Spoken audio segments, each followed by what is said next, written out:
Greetings from Chicagoland. This is Munira, the Niche Navigator, coming to you live. Our show is Munira's Musings, and I want to ask you a question. Have you ever wondered how people just rocket to success? Have you ever wondered how people have the golden touch? You know, last month in June, I received an email, and the subject line was, "What would you do if you were starting over?" And I'm starting over. Most of you know that my husband passed away, so I have had to revamp my whole life and start again. So who better to learn from than Allan Dib? Have you figured out your niche? Are you helping adding value to other people's lives? Then you're in the right place. Welcome to Munira's Musings with your host, Munira Zahabi. Welcome to my show, Allan. I'm so excited. Hey, Munira, wonderful to. So Allan is joining us from Australia. That's why Munira's Musings is a little off on the timing, but you know what? It is what it is, and we are where we are supposed to be, so here we are. Fantastic, wonderful. Yeah. Allan, from you is, how does a person become a serial entrepreneur and a rebellious marketer? That's what I want. Tell us a little bit about yourself and your journey to your niche. Fantastic. Great question. So, you know what they say, it takes a decade or two to become an overnight success, right? So, so that's kind of my story. So I started life as a dead broke IT geek. So I was good at what I did. I was good at the business of IT. So I was good at the technical stuff, but I had no idea how to get new clients in the door. I had no idea what to do from a marketing perspective or a sales perspective. And so that took me on probably more than a decade-long journey to really understand and learn marketing at a high level. I did it the difficult way through a lot of trial and error. That's the difficult way, that's the expensive way. But yeah, it took me probably the better part of a decade to learn marketing. And then when I did, everything changed for me. So the business transformed. I was able to grow it. We grew it, and I ended up selling it for more money than I'd seen in my life. Then I repeated the process with my next business, which was a telecom company. We grew that from 0 to 4 years later, been in the top 100 fastest growing companies in Australia. So, and I exited that as well, very well. So, so that's where we got to. And after I did all that, I really thought about exactly what you just mentioned in the beginning, which is reinvention, and really trying to figure out what do I want to do next. And really what I wanted to do was to work with other entrepreneurs, help them achieve what I had achieved, help them learn marketing, and really help them shortcut that process. It shouldn't take a decade. It shouldn't take a lot of trial and error. And so that's why I started this business. Awesome. So why would you exit out of a business? Why does that happen? Well, it happens for a number of reasons. So assuming you exit successfully, some people exit unsuccessfully, meaning they either have to shut down their business or they just sell it for a very low amount. I had successfully exited those two businesses because I got to the stage where I'd had enough of what I was doing. I like to reinvent myself every 5 or 6 years and just move on to something completely new. I find it hard to be someone who sticks to something for 20, 30, 40 years. I really admire people who can, but those were tech businesses, and I massively enjoyed doing them. I massively enjoyed starting them, growing them. But the time had come. I got a really, really good offer both times, and so I used that as an opportunity to de-risk my position, basically take some money off the table, and reinvent myself and do something completely new, which I've massively enjoyed. So when it's time, when you have an offer, Hmm. if your business is doing successful, then you know you want to sell it and you can. When does a person figure out that it's not, I'm not doing anything and I need to sell or I need to exit? um, when does that happen? When does it dawn on you? Well, uh, the trick is that you want to sell a business when you don't have to sell a business, right? And so, if you have to sell, you're probably going to be in a bit of trouble because that's very easily detected by a buyer. You're probably not going to have the business in the position where you can command a good premium. So you want to be in a position where the business is saleable. If you want to sell it, but you're not in a position where you have to sell it, where you're kind of desperate and you need to get out, because that's not going to be the best scenario. And I often talk to my entrepreneurs and I say, look, even if you're not, and most people tell me this, look, they say, look, I love what I do and don't want to sell and all of that. And I said, totally fine, no problem. But one day you're either going to get bored, or you might get sick, hopefully not, or you might see a better opportunity, or you might want to go for an extended holiday, or pass the business on to your children, or whatever else. And so one day that's going to happen to all of us. And so you want to be in a position where you get the biggest payday in your life, rather than be in a position where you're basically shutting it down or selling it for a very small amount. So that's my advice. And ironically, a business that is highly saleable, so a business that's attractive to a potential buyer, is going to be a business that's attractive to you. So a business that's systemized, that's got an operations manual, that runs really well on its own, that has management, all of that sort of thing, that's going to be a great business that someone will want to buy, but that's also going to be a great business that you're going to want to run yourself as well. Like, you don't want to be coming to work every day and it being a disaster. You have to put out 100 fires and all sorts of things. So you want to come in and things run smoothly, and the growth happens, and you've got systems for getting new clients and new prospects in the door, and you've got systems for delivering what it is that you do. And so from that perspective, having a business that's saleable is going to be a business that's attractive to you to own. Awesome. So tell me, what's your new venture? So my new venture is SuccessWise. So I work with entrepreneurs all around the world. We have a book which is called the One Page Marketing Plan. We have a course also by the name of the One Page Marketing Plan. We coach entrepreneurs all over the world. We also have a certification program where we certify people who want to become coaches or consultants and who want to learn the One Page Marketing Plan method. So we certify them to be able to deliver our kind of training. So basically, we're in the education business. We teach people how to get better at marketing, how to grow their businesses, or how to work with other people to grow their businesses. So how does your model fit into network marketing? You know, there's a lot of networking marketing right now, and Sure, it's growing. It's an industry that's growing where people are looking for working at home. it And is. with COVID now happening all over Yeah. the world, it's the best model. How does one market themselves that way? Yeah, so a lot of people are looking to work from home at the moment and looking for opportunities that are leverageable opportunities. Honestly, whether you're in network marketing, whether you're in consulting, whether you're in anything else, the things that matter is how to attract new clients, how to get them in the door, how to nurture them, how to get that relationship. So, a lot of people think, hey, my business is different. So I'm in network marketing, or I'm in IT, or I'm in finance, or whatever. So it's going to be completely different. Not true. So yes, there might be uh, some kind of variations from business to business, but it's a very small variation. The fundamentals remain the same. You still have to choose your target market. You still have to have a powerful message that resonates with that target market. You still have to reach that market via advertising media. You still have to nurture the relationship. You still have to close sales. You still have to deliver a great customer experience.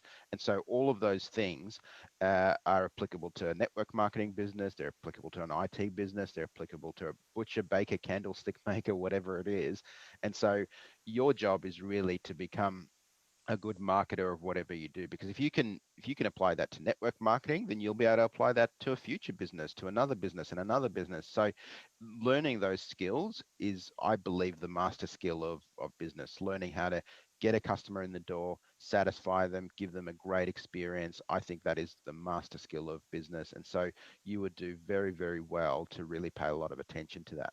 What is that one thing that holds people back? Why do people start something and say it doesn't work for me? How long should a person give before they are successful? Well, that's a great question. So you need to give it as long as it needs. Having said that, obviously I'm not advocating that you just stick to something that's a losing strategy forever. So you do need to give it reasonable time. Too many people give up before time. They and I find that the people who win at business and at marketing they're not the people who are the smartest, they're not the people who are the most educated, they're not the people who are the ones who have the most money to spend or any of those kind of things. They're the people who are just persistent. They're the people who do the small things over and over on a regular basis. So people think of marketing as an event, so something that they do once, a big splash or whatever it is, and then that's going to solve all of their problems. Not true. The people who win at marketing are the people who do the small things consistently. So we put in a small process that starts working and working and working, and then we add another process and that keeps working. So it's the things that we do from a marketing perspective on a daily, weekly, and a monthly basis that's going to make the biggest difference. It's not the things that you do once as a big splash or one big campaign or whatever. That's a mistaken kind of belief. So you need to do the small things consistently, and that's going to make the biggest difference. What is your one thing that you do consistently? Yeah, so I do many things consistently, but really, when I speak to clients, I tell them, look, let's start with one thing that you should be doing. And everybody knows what that one thing is for them. So for you, it might be doing that monthly newsletter. It might be doing the Facebook advertising. It might be that podcast that you should be doing, or it might be the social media. Start doing that. And so you need to know three things when you want to create a process in your business. You need to know what. So what are we going to do? Who is going to do it? And when is it going to get done? So as an example, let's say you decided, for example, that it was a really good idea to do a blog post every week. So you now need to create a process in your business where you say, okay, we're going to do a blog post. So that's the what. The who. So you might say, look, Mary in our business is going to be doing the blog post, and then when.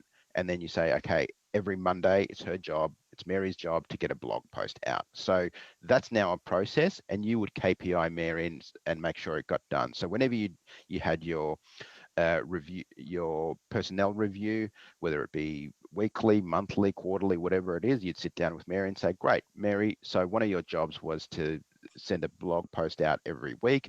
Let's see, how did you do? So that becomes a process. And then once you've got one process going, then you add another process. So let's say you're now consistently doing the blog post every week. You're now thinking, okay, we need to do a monthly newsletter. Again, you think about those three things. What? So the monthly newsletter. Who? Maybe it's John's. John needs to do the monthly newsletter, and when? Okay, on the first of every month, the newsletter goes out. So it's a matter of just adding those processes in your business. And so when you stack one process on top of another, on top of another, that's how you win at marketing. And what's the interval between each processes? I mean, do you have to wait 6 months, or is there a formula, or you just as you get an idea, you start doing it? Well, you need to make sure you're resourced to do it, right? So obviously, if all your staff are currently at 110% capacity, and if you ask them to start doing things that obviously take time and effort and things like that, think something's going to fall. You're juggling too many balls. So you need to know that you've got enough people capacity to get done what you need to get done. So in my team, I have a team leader, And part of her job is to assess how much capacity is in the team. So if I bring a new project to the table, she might say, look, team's at capacity, we just can't take this on right now. Or we might sit down and reassess. We might say, look, this is actually a higher priority than some of these other things that we're doing. So let's pause that and let's get moving on that. Or we might decide, hey, all of those things are a high priority. So let's get another team member on, or let's resource this somehow externally to make sure that we can get it done and we're not dropping any balls. Great. Thank you so much. This is amazing. So for entrepreneurs who are not that big and do not have a resource person and they're just a one-man show, what advice do you tell them? My advice is that you get some help, because business is a team sport. Too many times I see entrepreneurs try to do everything themselves, and it's because as entrepreneurs we suffer from Superman syndrome, right? So if something needs to be done, we're Superman. We're going to go fix it. We're going to go do it. And so the problem with that is we only have 24 hours in a day, and if your strategy is to do everything yourself, well, then sometimes I speak from stage and I say, look, raise your hand if you want to double your income in the next 90 days. And of course, everybody raises their hand. And then I say, well, it's easy, just double the number of hours that you're working. And nobody seems very excited about that. So if you don't want to, and you can only double the amount of hours that you're working probably only once. So you need to get some sleep. You need to do things. So if you don't want to work crazy hours, which I suggest that you don't, then you're going to need to find a way to get leverage, which means people, which means technology, which means putting the right tools in place, putting the right assets in place, putting the right people and processes in place.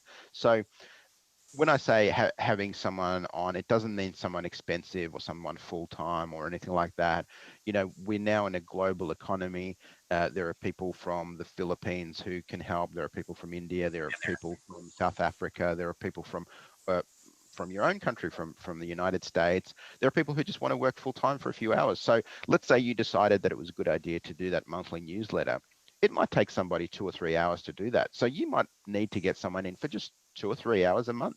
And so you don't need to have someone very expensive or full-time to do that, but get things done and get them off your plate and just make sure that they're getting done. So like I said, business is a team sport. I really don't know very many substitutes for having more people in the business because there's no way that you can grow just completely on your own. I mean, you can grow obviously to a certain level, but it's not going to be a very high level.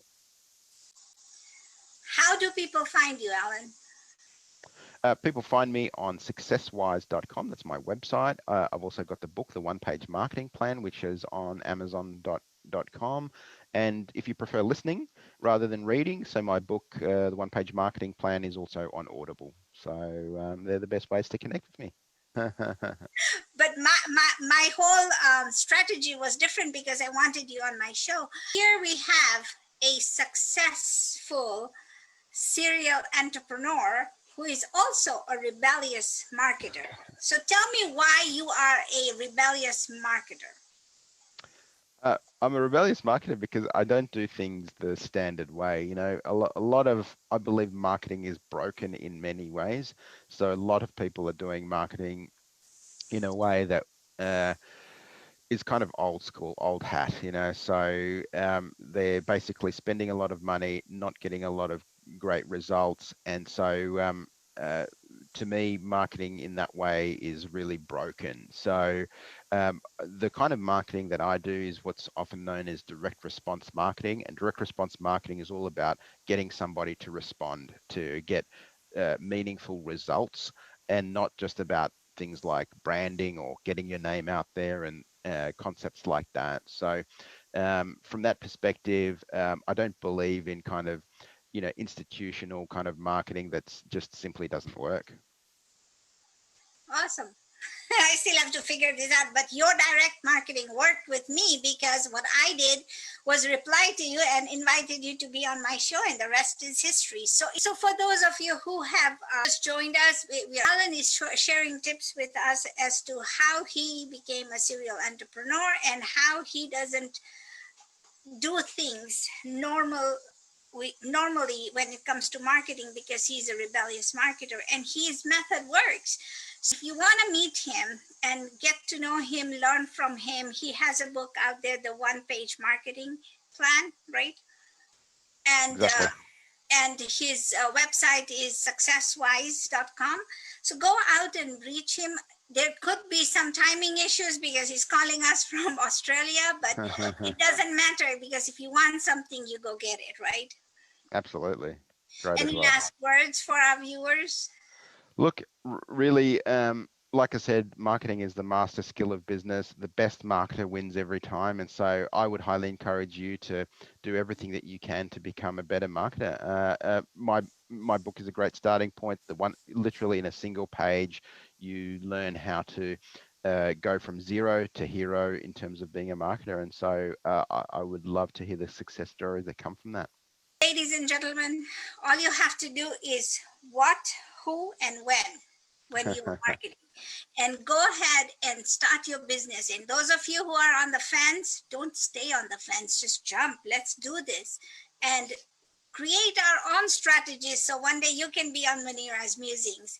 Thank you so much for your time, Allan, and everybody else. Thank you for watching. If you like this, go ahead, like, share, and subscribe to our channel. And thank you so much. Have a great day. It was a pleasure, Munira, to be on. Thank you for listening to this episode of Munira's Musings with your host, Munira Zahabi. If you enjoyed our show, please share and subscribe to this channel. And for more content, please join our Facebook group